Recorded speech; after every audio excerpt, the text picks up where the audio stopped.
John Lusk of Lusk Archery Adventures. Series testing, successful hunting. I've got a really cool new broadhead to test here today. It's the HELIX FJ4, their 4-blade model. I've gotten a lot of requests to test this head. This is the 150 grain, a little bit wider cut. So in just a minute, I'm going to zoom on in here and go through some of the design features and specifications, and then I'm going to put it to the test using my, my 2023 broadhead test process. And for an understanding of what that entails, please check out the video that I posted earlier this year just called 2023 Broadhead Test Process.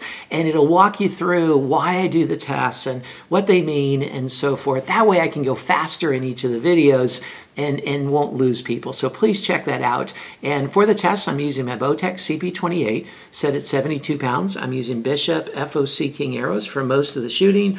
For the really hard impact stuff, I'm using the Bishop Fad Eliminator. Let's zoom on in here and check out this HELIX FJ4 150 grain model.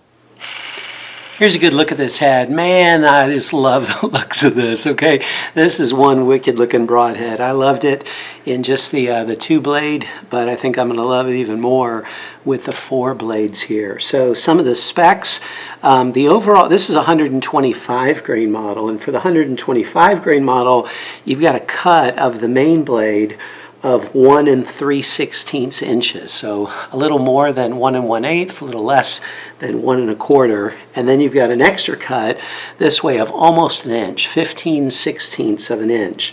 So the total cut is 2 1/8 inches. And then as you can see, everything's single bevel. It's right single bevel sharpened, and it's on all the sides. On the backs of the bleeders, the sides of the bleeders, backs of the main blades, all over. There's all these different edges. And the bevel is 40 degrees, which is really a good bevel angle to maximize rotation as well as to prevent edge chatter, to give it extra durability. In this 125 grain model, the blades are 0.070 inches thick, so nice thick main blades, and the bleeders themselves are 0.040 inches thick as well. So really a decent size, decent thickness to the bleeders, as well as a really good thickness to this main blade. You've got the tanto tip to give it extra strength there, and that extra thickness extends almost all the way to the end to help prevent rollover, even with this narrowing of the main blade there. And with this, the way it's narrowed like this, what you're doing is you're saving on some of the surface area compared to if it had just gone all the way straight across there, and that's going to help aid in flight as well as penetration. So really cool looking head. Oh, the steel, I didn't go through the materials. The steel is a 17-7 stainless steel for all of the blades, and it's brought to a Rockwell hardness of 48 to 50. And then in this 125 grain model, it's really for all of their heads 150 and less, they're using a 70-75 aluminum. So really strong aluminum. Like I always say, if you're going to use aluminum, 70-75 is a really good one to use, stronger than some steels. Now in their weights over 150, like they have 175, I think a 200 grain and a 225, they have a 416 stainless steel ferrule. So they're all stainless steel. But this 125 is aluminum, and then the steel blades. So here's the next size up, and this is the 150 grain model. Everything's the same in terms of materials. It's got the same 70-75 aluminum ferrule, same 17-7 steel blades. The only difference is the cutting diameter on this heavier one, instead of being 1 3/16 inches, is 1 5/16 inches. The bleeders are the same, so it's giving you an extra 2/16 or 1/8 of an inch cut in diameter this way on the main blade, which is really nice for opening up a hole. Okay, I really like that. It's going to open up an even better hole. So the total cut size in this 150 grain version is 2.25 inches. I really like it when the extra 25 grains between the 125 and the 150 is going towards something useful, not just a collar. I mean, that would be nice just to add some modularity, but it's going into a wider blade, a bigger hole. And for resharpening, I'd use the Stay Sharp Guide C kit. And matter of fact, they have a video demonstration of that on their YouTube channel at Innovative Outdoorsman, demonstrating exactly how to sharpen the Helix using that C kit. So really eager to see how this 150 grain FJ4 perform.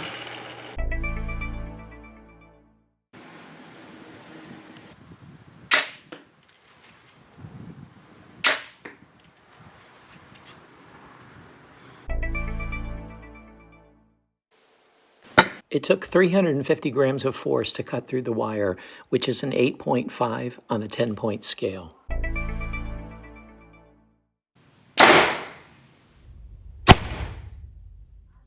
It penetrated 5 1/4 inches.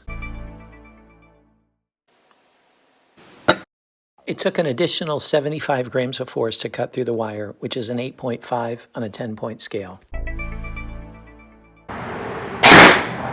It penetrated through 43 layers, and it was interesting to see this bleeder peel all the way back just through those cardboard layers.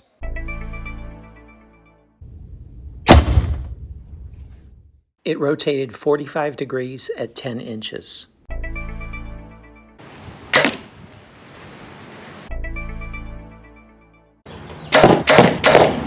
It's in very good condition after the 3 shots through the MDF. The only bit of damage is there's a little bit of separation from where one of the bleeders connects with the ferrule. Here it is after the 2 shots through the steel plate, and that part where there was a little bit of separation in the bleeder where it meets the ferrule actually got better. It kind of mashed it back into the ferrule, but the bleeders got a little bit dinged up there. There's a bit of edge chatter, but really nice holes. I mean, look at these holes. You can see that classic S cut of a good single bevel, and you can see the cross cut of the bleeders. That's going to be a really nice wound channel.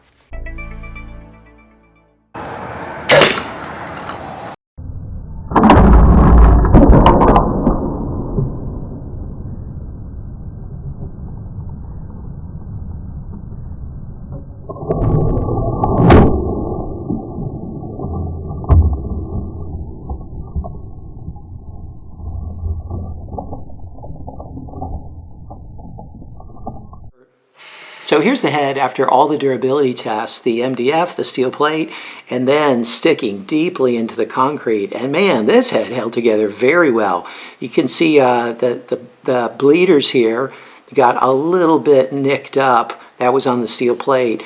But man, the main blade has almost zero edge chatter, just like the smaller version, the 125. It did very similarly in this regard, and the ferrule is in excellent shape, spins very true.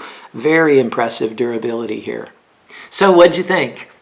Man, I tell you, there's a lot to love about this Broadhead, okay? I really like it, even just in the 2-blade, but those extra 2 blades add a lot, okay? It's a lot more cut, gonna do a lot more damage in an animal, and still decent penetration. Now, with the wider one, and with the rotation, and with those extra blades, you wanna make sure you have enough kinetic energy, momentum to really drive this one deep into an animal before you just take it up and use it.